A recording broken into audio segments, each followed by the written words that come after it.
Good morning, guys.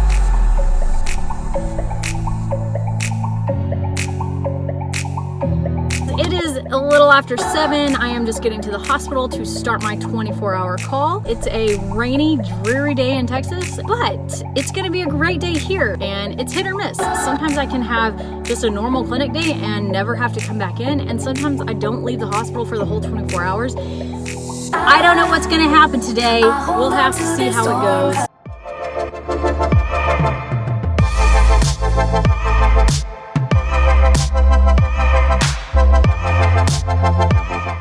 I have a scheduled surgery this morning that I am assisting with, and then for the rest of the day I will be seeing patients in clinic and also taking call as the on-call OB and GYN doctor.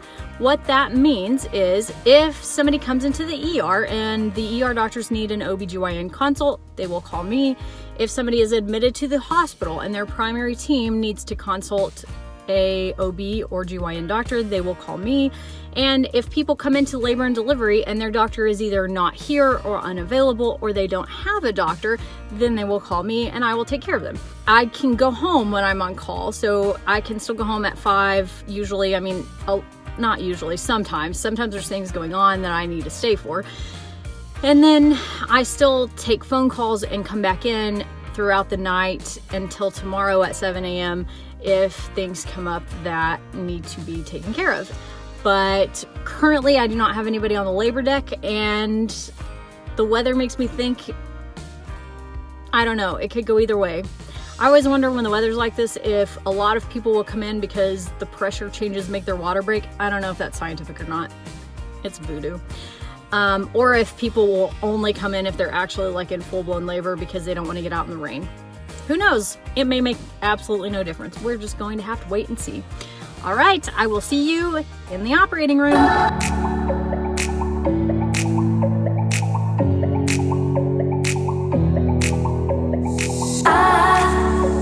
I hold on to this storm 'cause I need to be swept away, swept away. I'm cornered in the cold where you left me. Left again, left again. Oh, there's a jungle in my head. I just got out of the operating room for a scheduled case, and now I am having a little bit of coffee and heading over to clinic to find out what the rest of this day will have in store for us. And I'm sorry that I'm leaning down on the desk, but I left my tripod at home, so take what you can get. This is because I'm not a real vlogger. I'm not a real vlogger. I'm a physician. Every time I make one of these, I wonder, why do people watch these? See you in clinic.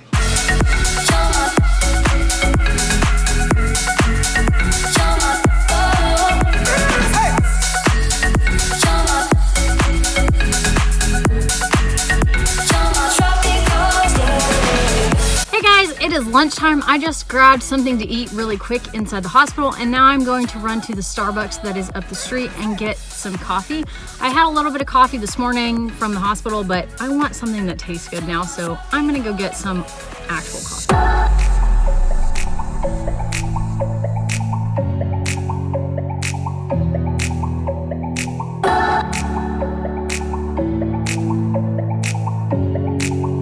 All right, got my fuel. Back to clinic. I hold on to this storm 'cause I need to be swept away, swept away. I'm cornered in the cold where you left me. Hey guys, I am just finishing up my clinic. It is about 5:30. It was a good day. I saw a good amount of patients, a mixture of OB and GYN, a little bit more complicated OB and procedural GYN than I usually book on my call days, but it worked out fine. Labor and delivery has not been super busy today, at least not from a call person standpoint. They may have other things going on with people whose doctors are here, but I haven't been really busy over there, so that's a good thing when I'm busy in clinic. Yeah, so it was a good day. I feel like we did good work. Hopefully our patients feel that way as well. They were as always, just amazing, sweet patients. I just finished up pumping.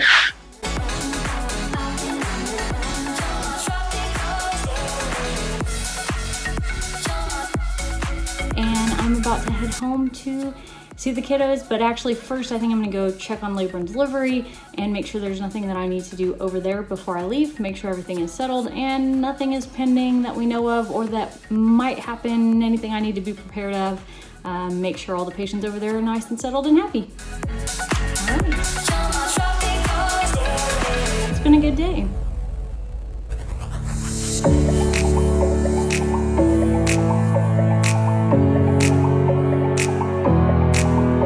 I am headed home and it is hour 12 of my 24-hour call. I have operated and done a ton of procedures in the clinic and seen a lot of patients in the clinic. Well, not a lot compared to a normal clinic day, but a lot for a call day. And I haven't delivered any babies today. It's kind of hit or miss. Sometimes I have my patients delivering on days I'm on call. Sometimes I'm delivering other people's patients while I'm on call. I still have 12 hours left in this call, so we will see if there are any babies to be born today. Let's see, the theme of today seemed to be contraception and a couple of IUD placements, and then also a couple of colposcopies, which is a procedure where we look at the cervix with a microscope. The reason somebody might have that done is because they've had an abnormal pap smear, and so they would come in for a colposcopy. It's done very similarly to a pelvic exam, it just takes a little bit longer. We put vinegar, I know that sounds weird, but that's what it is, on the cervix, and that dehydrates any cells which are abnormal and lets us see them through the microscope. So we do that with a little Q-tip and then let it sit for a minute, look through the microscope and see if we see any abnormal cells. If we do, then we will take a biopsy. And if we can't see the entire transformation zone, which is a particular anatomical part of the cervix, then we'll also take a biopsy of the inside of the cervix. They are very teeny tiny millimeter biopsies. Most of the time people do really well with them. They cause a little bit of cramping, but for the most part, colposcopy is something that people do really well with. And then we send this to the pathologist and they tell us how worried we need to be about the abnormal pap smear and if the person needs any additional treatment or procedures. The IUDs are methods of contraception. There's two types of IUD. There is a progesterone IUD. Well, there's actually several brands of progesterone IUDs, and there is a copper IUD. The copper IUD is old technology, but it's still very effective birth control. It's not my favorite form of birth control because people who get copper IUDs tend to have heavier periods than they otherwise would, and most people do not like that as a side effect. However, if somebody is really adamant that they don't want any form of hormonal birth control, but they want something extremely reliable, then a Paragard or copper IUD is a good option for them. And those go in the uterus, they're about this big, and they can stay for up to 10 years, which is really nice. The levonorgestrel or progesterone IUDs, which would be things like Mirena, Kyleena, Skyla, Liletta, things like this, are just different brands, different doses of progesterone IUDs, and they also go in the uterus. They can stay for 3 to 5 years, and they're also extremely effective forms of birth control. They're not for everybody. I think they are probably the type of birth control that people use and have the highest satisfaction rates, at least what I see clinically, but they're not for everyone, obviously. And yeah, we put those in with a little straw looking thing. I'll try to find a picture of it to put here when I edit this. And it goes into the inside of the uterus and stays there. We can put them in the office and it usually takes about 5 minutes. Some people have really bad cramping and some people do just fine when they don't have any cramping at all. It really just depends on, I think, the person, the shape of the uterus, if they've had babies before, all kinds of things contribute to whether or not it's really painful or not. Most of the time it's not terrible. Usually it's very tolerable. Sometimes it does cause more pain for some people than average. Usually we can take them out really quickly in the office during pelvic exam, and most of the time that's not super painful or terrible for people as well. Again, just depends on the person. So yeah, there you go. I'm gonna go home and see my kids and eat something.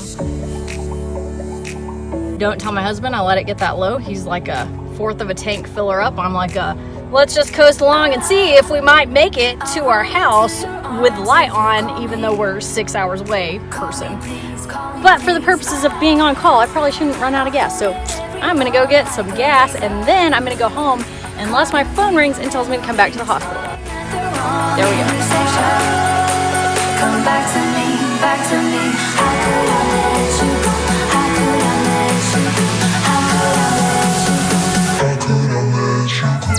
let you go? Alright guys, got dinner, got the kids to bed, and my PJs, taking off my eye makeup, which means my phone will probably ring any moment. So far, I would rate this call day on like a scale of 1 to 10 for busyness at about a 3. But there's still like 8 to 10 hours left, so we shall see. I'll let you guys know. I'll either tell you, hey, look, it's morning and nothing happened, or we may be up hanging out all night. We'll just have to wait and see. I'm looking a little rough, and that's because I had a little bit of a rough night. Amelia woke me up and got in bed with us, and then